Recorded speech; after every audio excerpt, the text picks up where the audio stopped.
What is the one thing that makes you nervous about the kind of market we're seeing?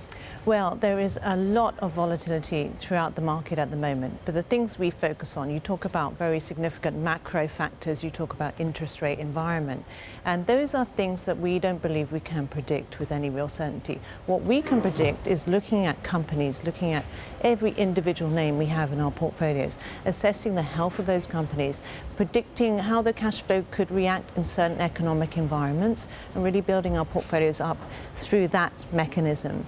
Now, we are interested, of course, in the macroeconomy and how it can affect our companies. The market is in an extremely interesting place right now.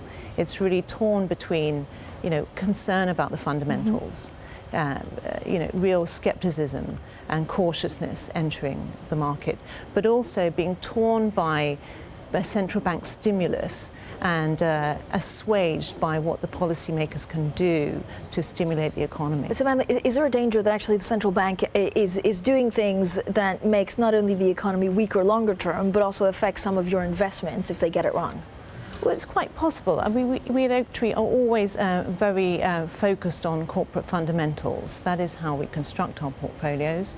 We do have concerns about the long-term impact that stimulus has had on weakening quality of credit.